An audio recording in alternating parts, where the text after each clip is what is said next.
Ladies and gentlemen, boys and girls, and legionnaires of all ages, welcome to, in our opinion, episode 3. I'm Nick the Geek, and I'm joined today by, of course, my 3 co-hosts, my 3 cohorts, and my 3 co-compatriots. I'm joined by the blondest man in all of wrestling media. I'm joined by Simon. Simon, how the hell are you doing? Really good, man. This is going to be a great show. Let's get on with it. I'm joined by the Redeemer himself, Andy. Andy, anything to say today? Hi, Nick. This is why we keep you around.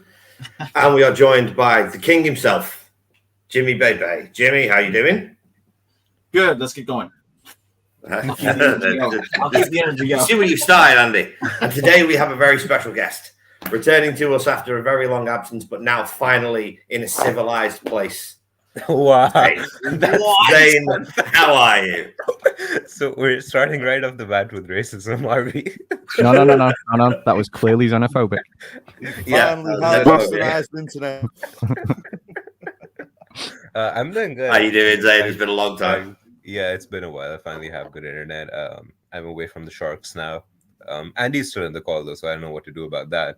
And otherwise, I'm just like, everything's good. Love to talk about wrestling with you guys. Absolutely no hatred here at all. We'll be behaving like civilized individuals today. Right.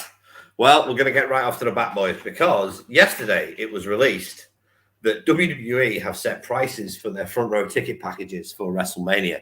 Yes. At a whopping $50,000. That's for the Now, Andy will still pay for it. This is ringside. This is middle camera side. This is middle of the row for Raw, both nights of WrestleMania and SmackDown. Put that into account. So this would normally be very expensive anyway. But Zane, you're our special guest. I'm going to start with you. What do you think about this pricing? Do you think it's completely outrageous? Come on. Yeah, it's insane, right? But as I was saying, Andy will still buy these tickets no matter what, because you still have that certain section of the crowd. WWE knows that they have that audience, which will come no matter what, right? And they're just pushing the limit as to how far can they push before you break that. And it's $50,000. $50,000 is insane. For some people, that's their life's worth of earnings. Do you really want to spend that on a wrestling show? I mean, wrestling is great, but it's $50,000. How much do you get? Like, what is the value of that? And on top of that, like, WWE is now entirely moved to a money making model. Like, the product's good, that's great. I'm sure you guys have a lot to say about that. But as far as like the prices and how well they're doing business wise, they're making money, and now they just want to find avenues they can make more money, and they're doing the best they've ever been. So, like, it doesn't make sense why they would price it at $50,000, but I don't know. Maybe you guys have better input. Simon, you wanted to say something? Let's make comparisons. So, how much ringside seats going for the Tyson fight coming up for Jake Paul? Oh, mate, I know for a fact the ringside seats at Wembley, where I went to for Joshua versus Dubois, were thousands. Yeah, it wouldn't surprise me if they were that much less, or maybe even a little bit more. How much does Super Bowl tickets go for? Yeah, it's supply and demand. I think as long as people are willing to pay that, they're going to charge more and more with inflation every year.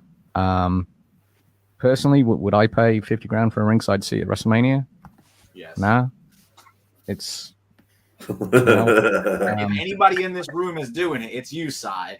Hey, straight up. Hey, I like to keep it humble, but I could take us all. But is it worth it? Is it worth it? Nah. You're going to see the same people that are there every year, the same fans. Jimmy? Yeah, green shirt. Obviously, we always see him there. True.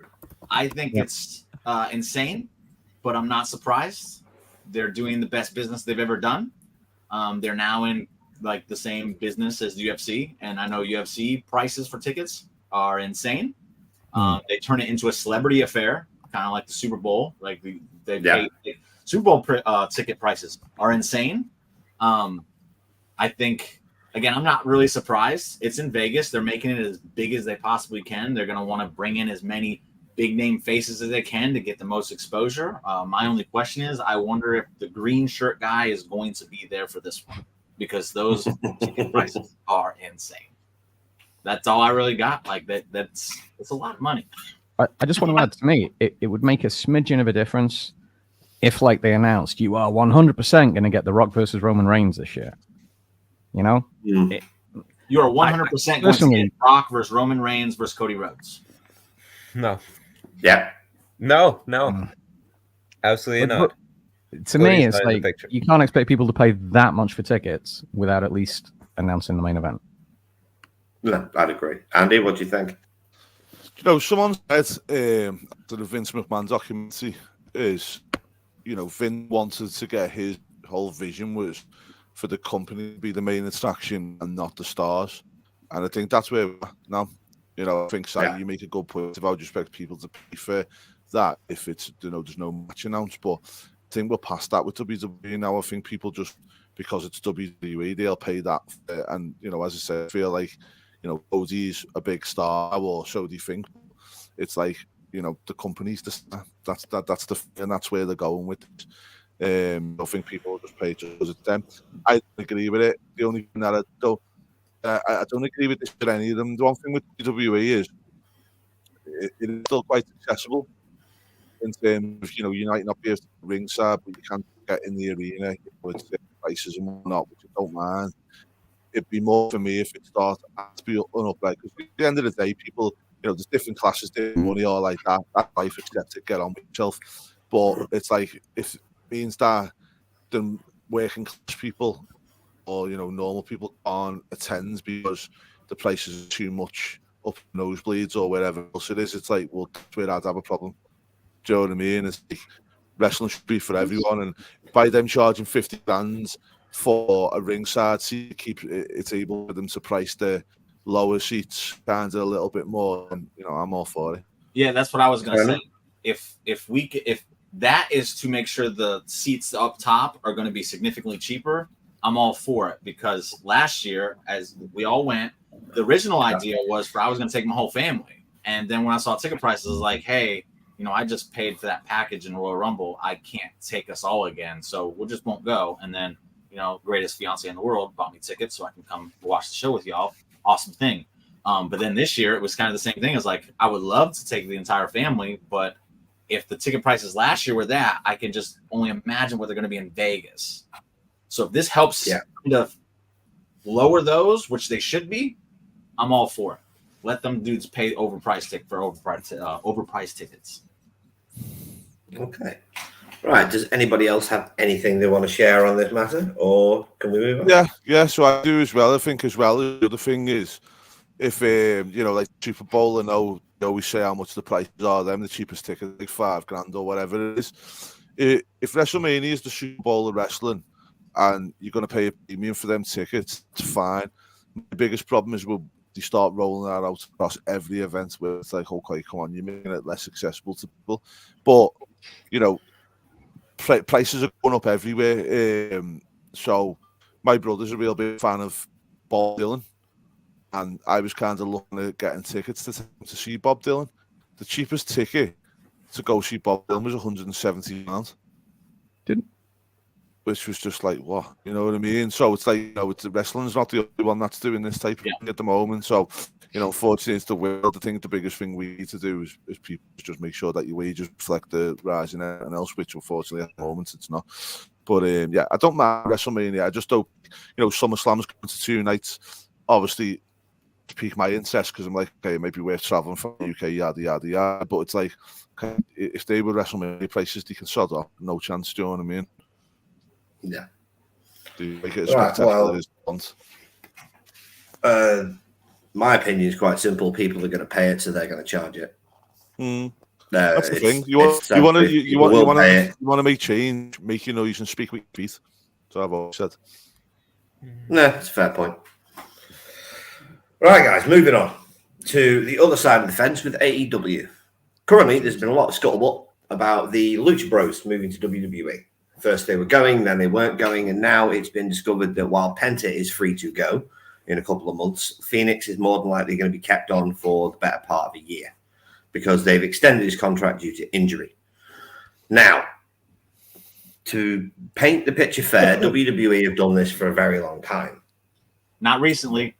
Not recently, but under Vince's rule, WWE did this for Yes. a very long time. Yes.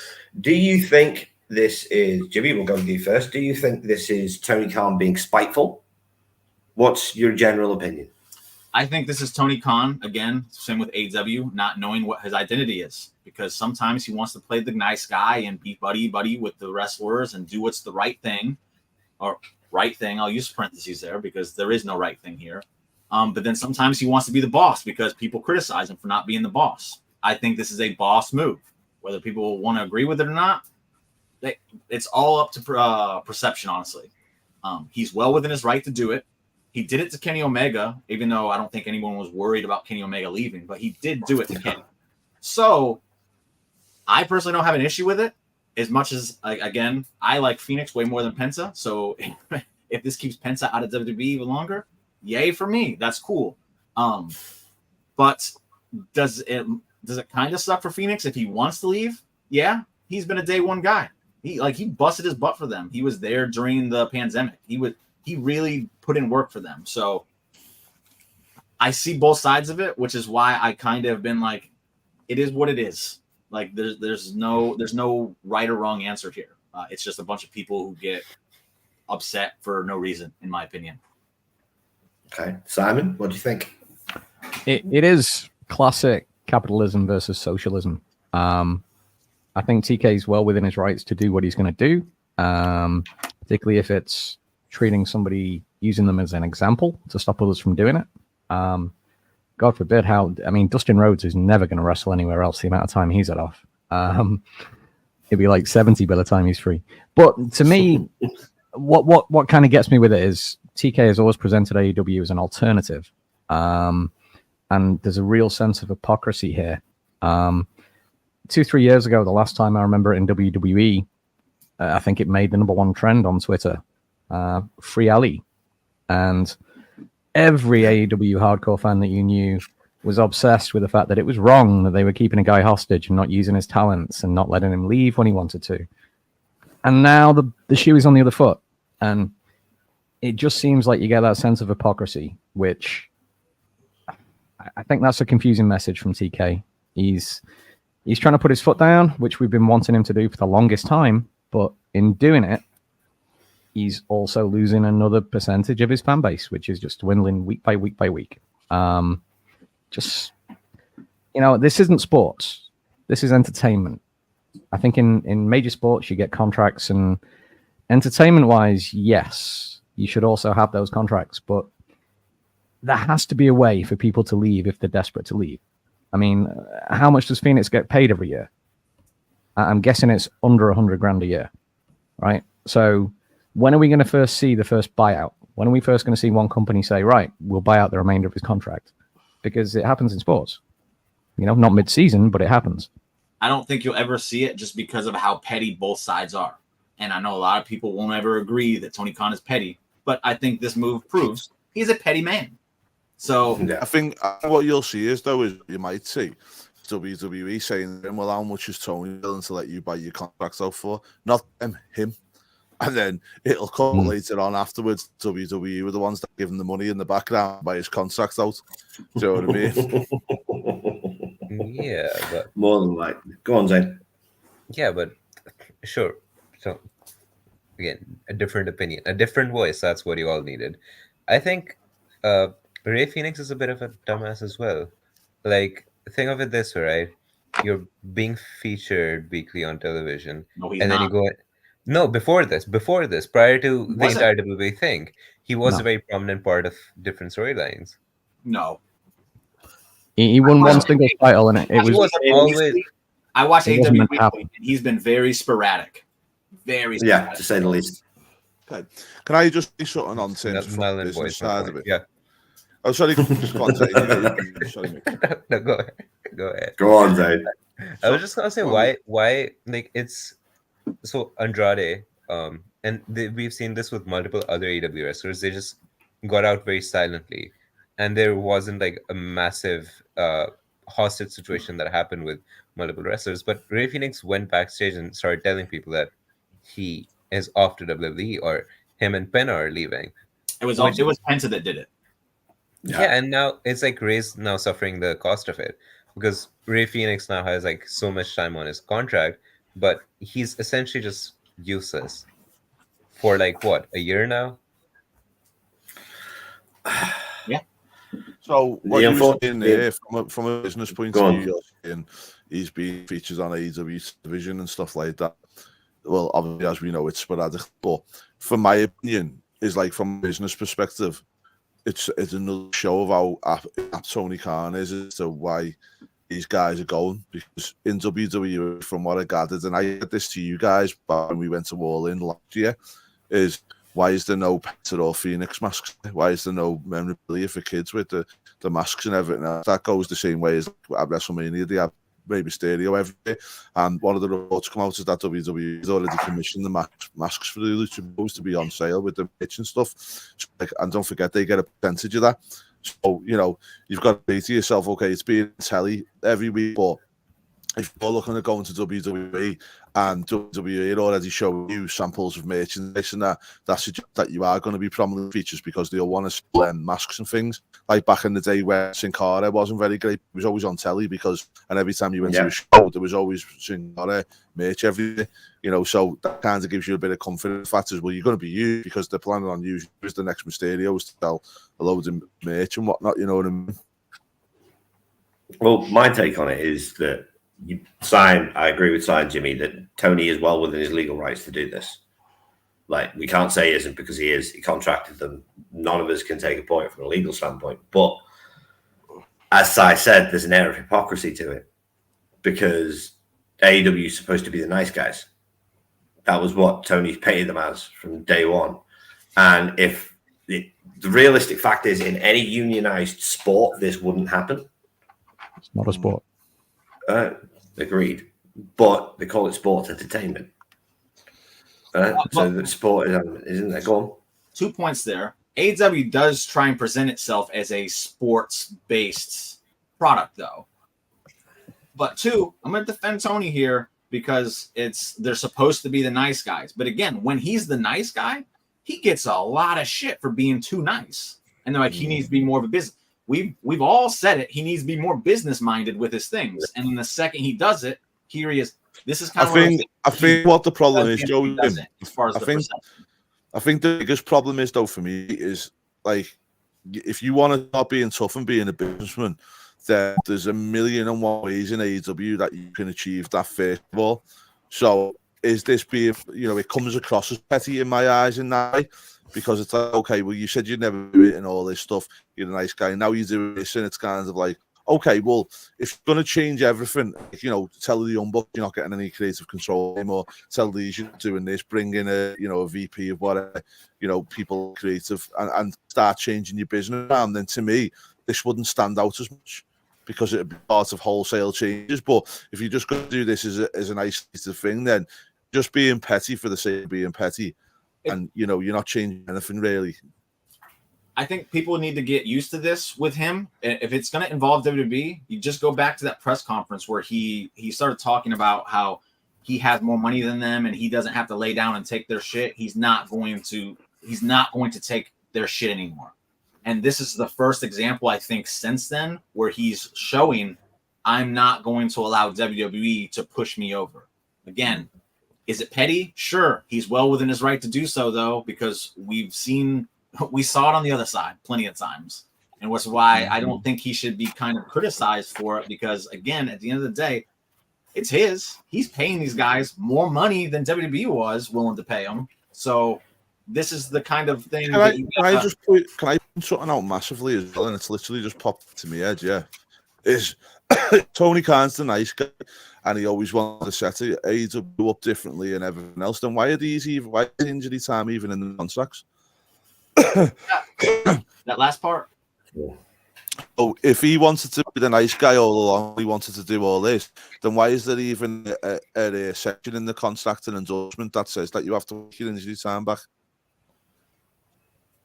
He's very confusing with the things that he chooses to do. I'm not going to disagree. Yeah, because to just me saying, it's kind of like, okay, you're saying you're not going to do this and you're not going to do that, but obviously when Phoenix and that signed their contracts a couple of years ago, whatever it was, well, obviously when they signed, and the endorsement must have already been in there. And the thing is, you don't know whether that's somebody saying he's asking them to do it, or it's actually a contractual obligation, because no one's seen Ray Phoenix contract and over to even in there. It might not even be in there, and Tony's just trying to do something and it won't even play out. We don't know that because we haven't seen his contract. We don't. It's all speculation. I mean, if I was Ray Phoenix, the thing I'd be doing, going to a solicitor and saying, have a look at the contract and see what's in there, because, you know, he's messed up so many other places. You don't even have that contract airtight. Might not be. Okay. All right. Does anybody else have anything they'd like to share on this? I will say, at the end of the day, Tony's probably shooting himself in the foot with acting this way, because a lot of people chose to go to AEW because Vince was doing these things. Now they're seeing he's willing to do these things to be petty. That's going to backfire. That's what I think happens here. Yeah. Okay, I'd agree with that. All right, moving on, lads. Can I ask a theoretical before you move on? What is to stop if Pence's contract is up in the next few weeks, a month or two, however long it is? What is to stop him going in with Phoenix and Phoenix just wearing all new gear with a new name? I mean, he's going to have a mask on all the time, right? How are they going to know? How are they going to prove that it's him? I don't think WWE would want to play with that. That's going to be on that note, type level thing. On that note, lads, NXT is apparently getting a makeover again. Again? We're gonna again. NXT is getting its third makeover. This would be the fourth iteration. Sorry, the sixth iteration of NXT if you include the God game show. I know I did. Is it a Freudian slip, Nick? Is it an irritation to you? Are you secretly a hater of NXT? Oh, it's an irritation to me. I was a big fan of NXT. Now, Jimmy, I know how much you used to love Black and Gold NXT, and Simon, I know you used to love Black and Gold NXT, and I'm assuming Andy did. Didn't we never really talk about it? I loved it. We loved it. And Zane, are you even old enough to remember Black and Gold NXT? Dude, I used to. That was my prime. I used to sit on my lap and we'd watch it together. Yeah. Okay. Just like get out of Jimmy's like fantasies about me. I did enjoy NXT Black and Gold a lot. And like I think the third makeover, like sure, maybe it's time, right? NXT 2.0 ran its course. It's fine. Maybe they're introducing something new.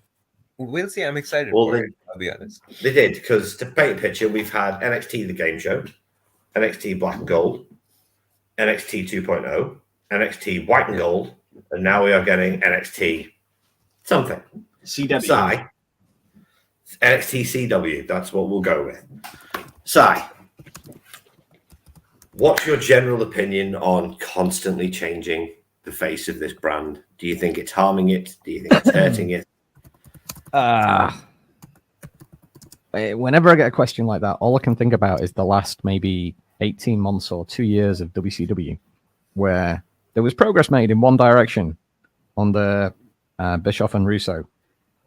And then there was inconsistencies when it chopped and changed, and Kevin Sullivan was given the reins, and then Bischoff was coming back, and then he wasn't. And then you had like 6 months in one direction, 6 months in the other. They didn't know whether they were coming or going. That kind of inconsistency is bad. Okay. Improving and getting some real progress with a brand is good, but it's yet to be seen which we're going to get, because I think it's only about a year since we had the last rebranding. Maybe they should have done this and launched it on its new home with the rebrand rather than carrying it over and then talking about it a few weeks after. I don't know. I think when you're getting ratings that are down in the 500,000-600,000, maybe it's a gamble worth taking, and it can only be good. Okay, Jim, do you think there is any hope that this current rebrand under Sean is going to bring back just a bit of that feeling that we used to get from NXT? No, it's never going to go back to what we all enjoyed. I will say the rebranding that they've done since it's become 2.0, it's not really a rebrand. It's more of a transition. Because people always talk about how Jericho is the master of rebranding himself. I don't think he is. I think he just tweaks his character just enough to where it's still Chris Jericho, but it's just a new iteration of him. But there's still some similarities of the old stuff. And I think the last 2 changes they've made have kind of stayed within that realm of 2.0, just kind of took some of the Vinceisms out of it. I don't know else how to say it. I think with CW, I don't know how aware you guys are of the channel CW, but its main demographic is kind of melodramatic, teenage nonsense bullshit. Vampire Diaries, they had like the Arrowverse, didn't they? Stuff like that. Yeah. The Flash, Arrow. That kind of like melodramatic Arrowverse stuff, not the Arrow that the DC fans would like. They have a demographic, and I think what NXT does now kind of caters to that already. I think the only tweak you're going to see is they're going to be a little bit more edgy because they got that 14 rating. I don't think there's going to be much difference, honestly. I just think they're going to kind of cater to that audience a little bit more. Okay. Andy, what's your opinion on NXT's new rebrand? So, for me, right, is sometimes people romanticize something that's gone. I loved Black and Gold, yeah, but I don't want it to come back because I liked what it was. It's the same when I think back to WWE's main eras. I love the Attitude Era. I don't want to see it back.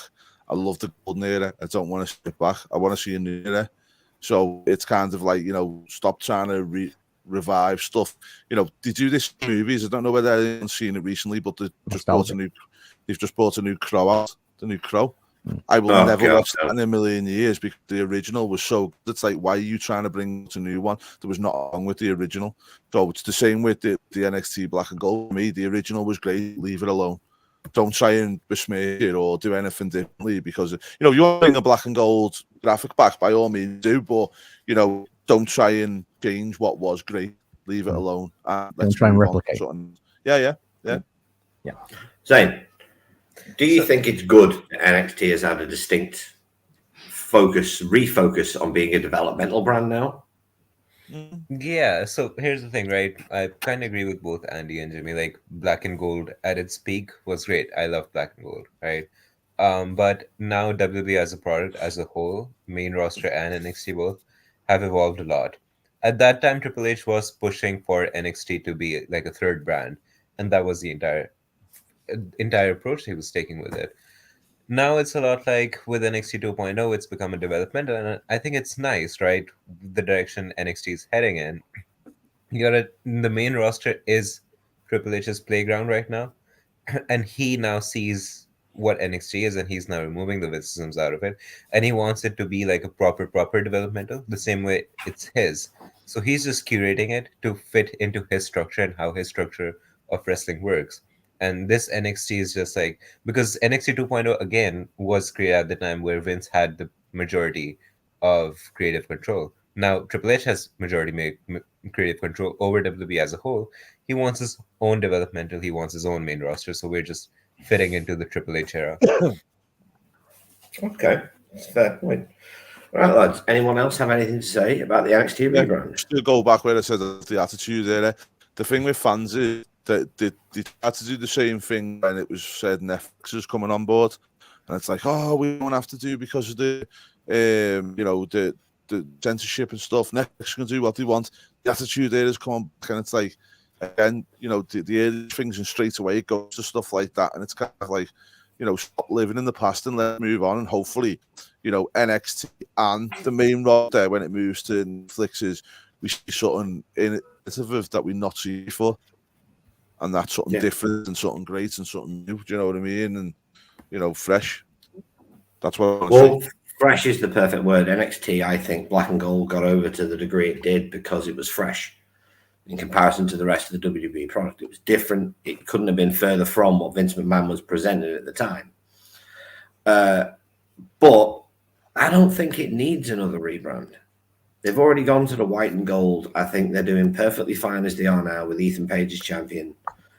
The relationship with TNA is helping NXT to no end. It's not really helping The TNA thing much. is, though, can I just ask you lot. something? Though? If you look back at the WWE main roster, there's been a rebrand every 10, 15 years, probably say. True. The reality here, Ruthless Aggression, Fundome, let's not speak about that. But, it's like there's always been different eras, and I don't see why NXT shouldn't follow the same kind of... No. I think NXT is fine having different eras. I just think this one's a little bit quick and unnecessary. If you look back to just for me, I get it that I get the reason they're doing it is because they want a new, fresh look for the CW. They want to present them with something new. They want to present them with something fresh. They want to present them with something that they can grasp onto and make that show's identity. But I don't know if a full rebrand is necessary. That's why I don't think it's going to be a rebrand. I think it's literally just going to be, it's on a new channel, so it's just going to have a little bit different look. I think that's literally all we're going to be looking at here, and then just a little bit more edgy because of the rating increase that they're going to get. They're not ratings, the TV14 rating. Yeah, the TV14 allow them to kind of explore things a little bit more. All you need for me, right, just to make the rebrand or the relaunch or whatever a success is one thing. I don't know how many of you guys are going to agree. Straight away, you start the new season, relaunch it, put that belt on Hammerstone.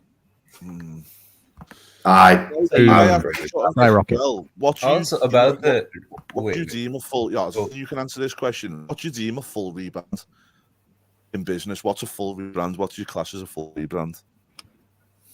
Well, it's full, isn't it? Yeah. Changing everything. You literally change your entire look. You gut it and basically kind of start from scratch. Okay, and would you say that's what they done when they into NXT 2.0? I think when they went from Black and Gold to 2.0, that was a rebrand, yes, because they phased all the old things out and they brought in just a bunch of new shit. And that's why I say they've only tweaked since then. So I don't consider anything they've done since then a rebrand, just kind of like let's change a few things. Like a refresh. So a rebrand can be determined on a number of things. And this is this is the point I'm getting to, is like where WWE say they're going to rebrand or whatever it is. 2.0 probably was very, very overhaul type of a rebrand. But, even if you're Coca-Cola and you change the cans, they class that as a rebrand. Or you might change your line on the logo of something, they class that as a rebrand. These companies do this type of thing. So what I'm trying to get at is, if WWE or it's being leaked out that a rebrand happened, it could be that they think that they need to change the graphics to fit in with, as you say, Jim, the kind of thing that they're doing on the new channels, or want to get away from that splatter logo and change it to a more crisp and looking logo. Just because there's a rebrand happening internally, the kind of definition of a rebrand is a number of things. Doesn't mean that everything's going to be changing. As I think Jimmy said it, the subtle change that may happen internally, that will still be classed as a rebrand. So just because Sean Sapp or whoever it is got hold of it, and it's they're going to do this big rebrand, that's not the definition of rebrand internally. Yeah. That's kind of what I was getting at. It's not this. I guess Nick has the word, I guess, resembles what everyone else is trying to say. Is that it's a complete rehaul, and it's not. It's not a rehaul. It's none of that. It's just literally they're just no. And I can kind of give a bit of a thing on this, because in my business we done a rebrand last year, and we done a big video on the rebrand and all this. But realistically, the things we changed was the company logo and colours and the company vision statement. That was. Do you know what I mean? But it was the big rebrand, and realistically, it wasn't. There was a couple of little tweaks from what we already had, and the actual internal processes and everything that we done didn't really change. It was just the company motto and the logo. Okay. Like if you want to WWE, you've not long gone through a rebrand. Do you know what I mean? When we turn around and when it was now then forever together. You could look at that and say it was a rebrand because they changed the brand logo, the brand mission statements, as they call it. You know what I mean? So, Right. All right, lads. Well, that is it for topics this week. And now we go into my favourite part of the show. Zane doesn't know about this, so we're going to let him go last. Make him go first. Yeah, make him go No. I am very excited I am very excited. I already to hear know what he's Simon. going to talk about. I am very excited to hear Simon's most unpopular wrestling opinion this week. Oh, I think that's undue pressure now, man. It's only going to be anticlimactical after that introduction. All right, my unpopular wrestling opinion of the week, which has cropped up a few times with me over the years. Nothing new. It's just come to a head again this week. Using real wrestling names out of character. Okay. Originally, we called it the Ahmed Johnson syndrome. If you go back 30 years, it wasn't cool then to refer to yourself as the character anywhere unless you're on TV. Around about the time the days of kayfabe finally ended. Nowadays, we see wrestlers that have got in-character accounts, which backfires on those particular performers, because if there's any abuse towards those accounts, X, Facebook, the platforms can't actually do anything about it because the abuse is aimed at a character, not the individual. Question here is, like, in any other form of entertainment, do we see media, and I use that term loosely when it comes to wrestling, but it exists, do we see any other form of entertainment have characters talked about on front page headlines? So, for example, would you see Ethan Hunt signs on for Top Gun 3? You know, it just makes no sense when you think about it. So my unpopular opinion for the week is I would love to see the performers behind the characters referred to by their real names. That way, when they move from one company to the other, you're not getting dead named, and you're not getting a previous character talked about as if it's a continuity of the new character, which it isn't all the time. That is Well, an Andy, unpopular put your opinion. hand up. Yeah. Oh, for me, it's kind of Vince McMahon said it in the documentary. You know, obviously Vince McMahon had this doc out. This was all right. If you're a wrestling fan, you probably know more than half the stuff, or probably more. But one thing he said was the reason he didn't buy the UFC is because when he bought the UFC, he was like, obviously you have to get beaten or like that, but he like, we're like Disney in the fact that once we own the character, we own the character forever. And I think the reason WWE built this kind of thing is what Sai's saying is they didn't want anybody being known as their normal name because they want to be famous as the intellectual property, what they own.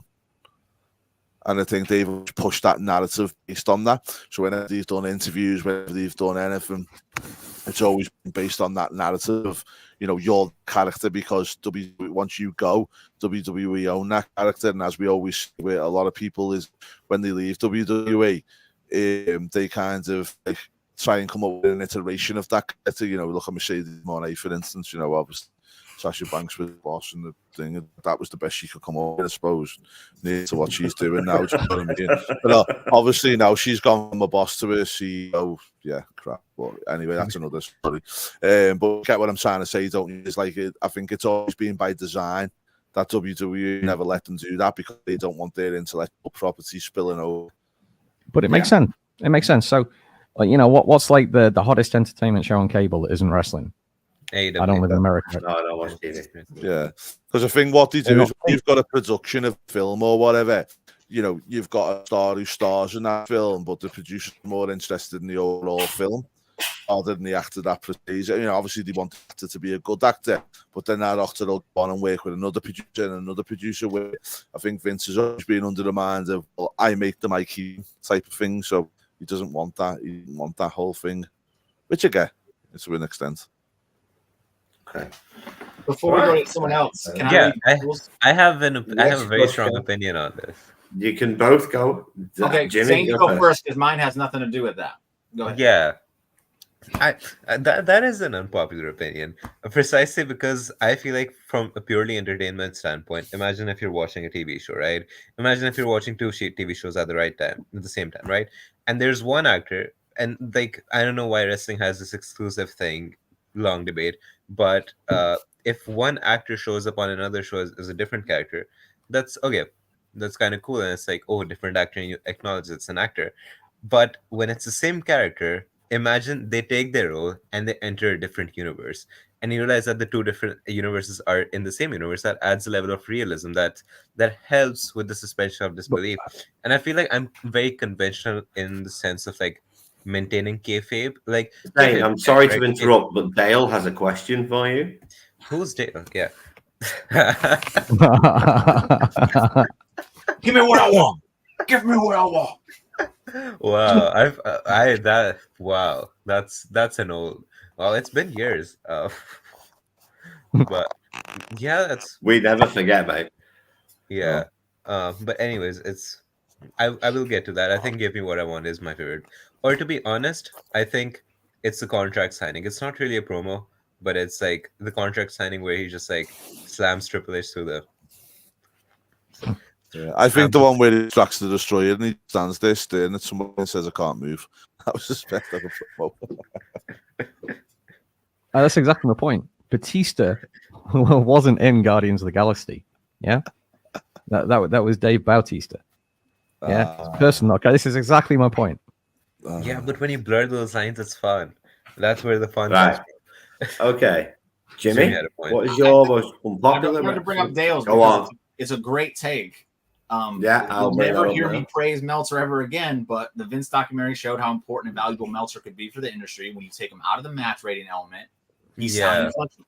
I agree. Like, he was not miserable, and I could take what he was saying during the documentary. He was one of The only thing in the documentary was when he got a bitchy over the fact of WrestleMania 3 attendance. Yeah, But it wasn't. But it wasn't. It's like, it wasn't, and he comes across as a little doofus about it. And you know, I don't really care about that stuff. But for the rest of the show, like, he literally came across as someone's like, "Hey, I could deal with this version." The rest of them, I just can't. So I did want to bring that up because that's good shout. Oh, we'll touch on that. Back to shitting on Meltzer, though. Yeah. Back to shitting on him. My opinion is related to that. We'll get to it. I also think Zane needs to change his name to what Dale suggested. He needs to. I agree. Just so we know. Not about it. That should be your name. I've fixed it. Okay.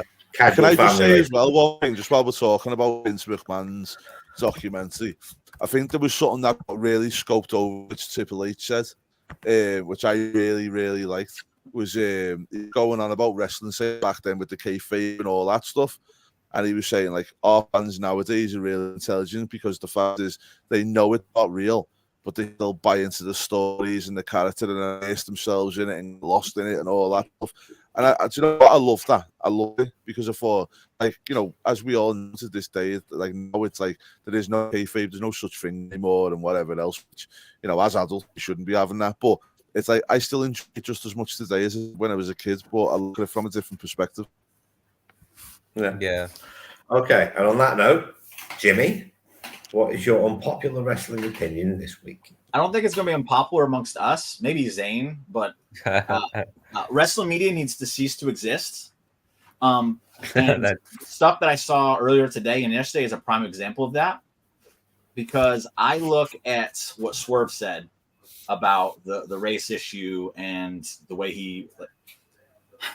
I am in no position to disagree with anything he says about the perception of his experiences. There's his. I cannot argue with him. I cannot argue with the L Judge. That's his name. He came out and made some comments about similar experiences he faced in NXT about his race and how he was treated and all that other stuff. I'm in no position to argue with that man about the perception of what happened to him and his experiences.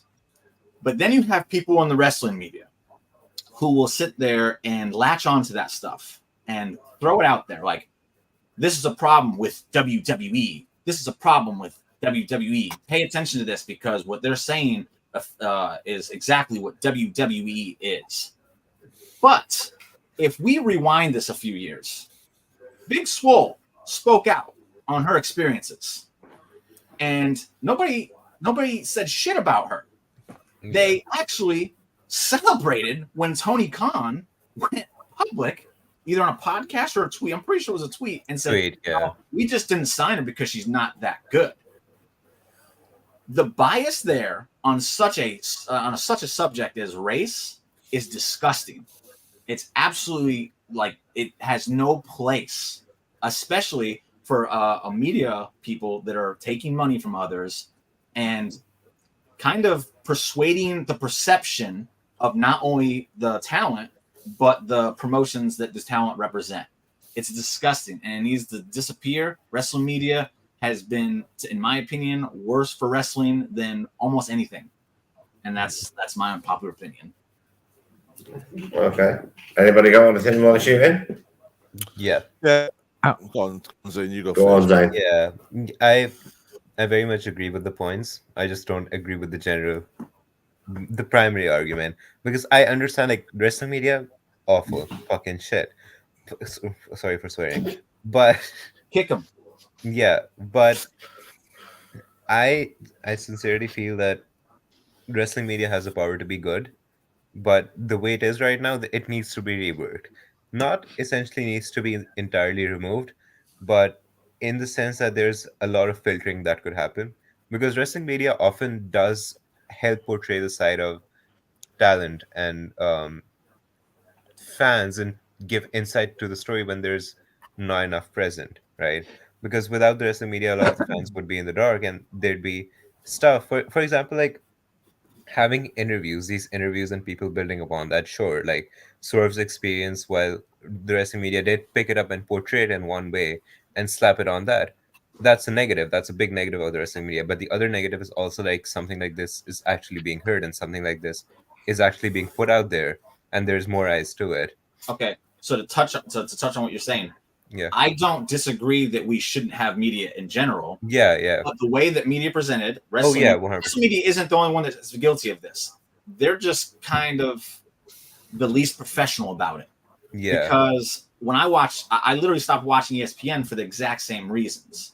They're not reporters; they're fans that like to report, and they can't take off the bias goggles and report in a way that is, I guess, an effective way of saying, like, this is his story, let's let it be known. They have to throw an opinion on there with it, and that's the problem. Yeah. Because it's disgusting to see fingers getting pointed when you're only hearing one side of the story to begin with. So it's cool to share the story. It's not cool to latch on. You're basically presuming guilt with no evidence. You're just presuming guilt based on one side of a story. And wrestling media is horrible at it. It's absolutely fucking horrible at it.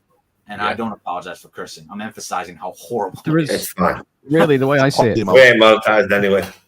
there is no wrestling media, right? There's a bunch of fans out there, a bunch of super fans who try and correlate that gap between the fans and the promotions, but everything is subjective. You know, like 99% of stuff now is taken and weaponized and tribalized, and it's there to provoke a reaction for clicks, and making money out of people's discussion. And I think, you know, we can argue all day whether that's a good thing or a bad thing, but it's not media. It's not objective. this is like the worst we saw of media was like Brody Lee's passing, because I remember there was this one guy, I'm forgetting the journalist's name, who kind of made an opinion piece about how AEW was hiding it up, or like kind of turned it into something about wrestling promotion and tribalism, when it was just about someone passing away. And it was just like there's no responsibility or accountability within wrestling media. None whatsoever. And another thing is, I compare wrestling the most to soap operas. There's no media reporting on soap operas of all days. The Soap Opera Digest, right? You can go out and buy it. So. Is that reporting? Is that reporting news, or is it just talking about storylines and things? I mean, it could tell you like which actors and actresses are due to leave their shows and sign a contract with a different show and things like that. That's shitty too. Then, like, that's shitty. I didn't know about that. Well, they used to be. I mean, I'll say nowadays. No, I'm definitely back soon. Sorry about my internet messing around. So my one that I want to shout out about this week is there's been a lot online this week about Triple H and his racist booking. What a load of absolute bollocks. Absolute bollocks, mate. No, I'm not being funny, but if you actually put it in perspective, you know, he's had 2 black women's team championships at the moment. So he's had a Samoan world champion. He's had a Chinese women's champion, a Samoan women's champion. You know, what do you want from him? He's got Gunford, who's a European champion. If you want to go, who is the Chinese women's champion, Andy? Oh no, she was Japanese. She the other one. Oh, okay. Oh, dear. Don't even try and set me up with that, Sam. You know my Can I fault. give you on this one? Because Yeah. I saw a crazy stat, and this is again why I think wrestling media is horrible. Because I saw someone retweeting a post that stated that a black male wrestler. I like how they singled out the black male because they have no ground to stand on if they just say black talent. Because Bianca is a fixture since Triple H has taken over. Yeah. But they said that not a black male wrestler hasn't won a pay-per-view since Triple H took over. I just went through every single pay-per-view. And I want you to just guess how many pay-per-views, Bad Blood not included, where a black wrestler was not featured at all. Out of 25 pay-per-views. Maybe 22. Three times exactly where one wasn't featured. Sorry, I meant 22 where fixture. Jade Cargill, a fixture since she's been there, or since she's debuted. The Street Profits at first were a fixture. Then they kind of died out because of the Bobby Lashley thing. So when Bobby Lashley was still a thing with WWE, he was a fixture until he got injured. He even owns a victory over Brock Lesnar, people. So shut up with it. It's gross that people sit there and just type this bullshit up. And then again, people latch onto it like, throw it out there because it's true. Racism has no place in wrestling. Racism is a real thing and it can be a thing, but call it out where it's actually necessary. Yes. Instead of just to use it for clickbait. So Exactly. that's probably my biggest offense. That is, you've used this clickbait rather than an actual real thing.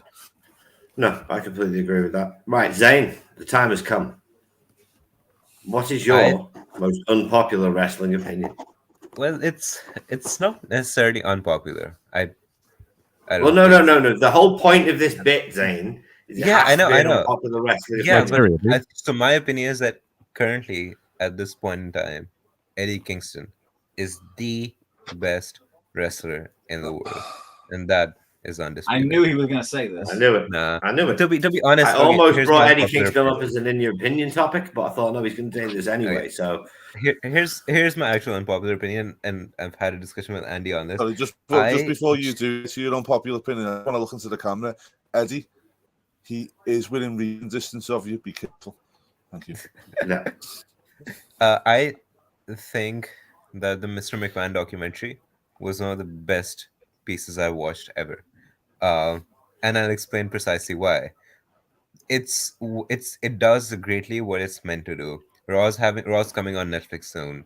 They want a documentary out. They want to do a good deep dive into it. It doesn't portray wrestling as like it starts off. If you've seen the documentary, it goes as many people criticizing wrestling for being fake or something, right? And it kind of presents a really great case for that. Obviously, shows the bad side and the dark side of wrestling, but I feel like it's a very honest interpretation of what wrestling is, and that needs to be put out for the larger media to consume. So it generally was a great documentary. I enjoyed it as a watch, and I feel like it does exactly what it's supposed to do. Okay, well, I haven't seen it yet, so I can't comment. We have to Jimmy, wait. Andy, I know you've watched it. I'll say it's a great documentary because it is informative and all other stuff. But if you've been watching documentaries for any period of time about wrestling, 90% of the information you were given. I think the only part of the documentary I personally enjoyed was the Shane McMahon stuff. And also about the women's referee, he went into a bit of detail on that, which was something that we'd never seen. You know what I mean? So other than that, again, it's a good documentary, but it's not for people who have seen a bunch of documentaries already. Yeah, it's not for like wrestling fans, but it's for like people who are maybe lapsed fans or aren't like that much into wrestling. So that's why in that sense, I feel like it does great in achieving what its purpose is. Like, I don't think it was ever meant for like the hardcore, the pure wrestling fans that way. Right. Well, that's it, lads. We're at that time of day. That has been that's the show. No, you haven't given us an unpopular opinion of the week, dude. Yeah, you can't swerve this. Yeah. Why'd you give? What's your unpopular opinion?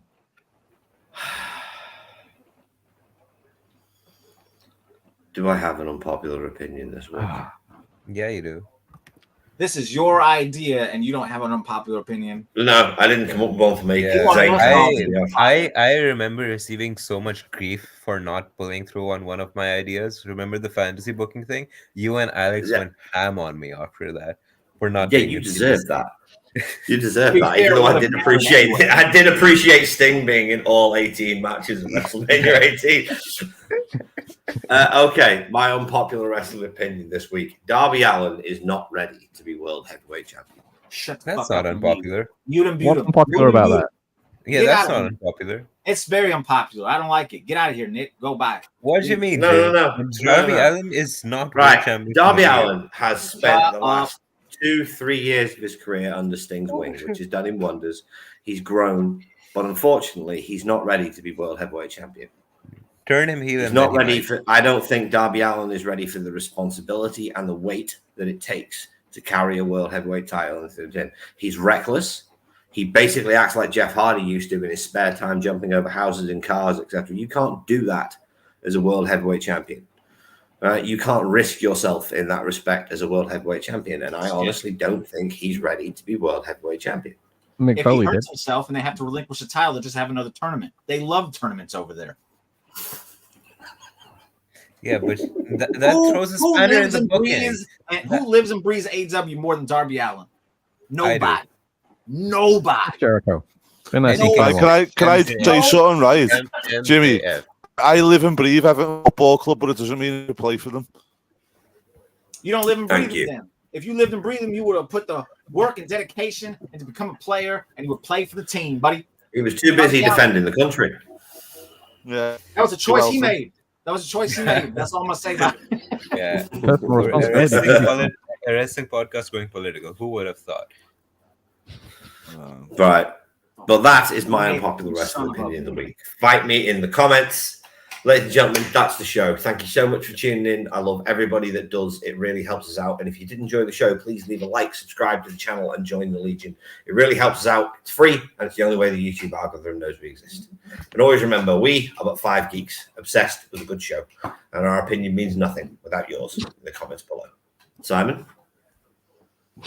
I'm sorry, I'm just laughing at this little name and this mini Zane down here. Yeah.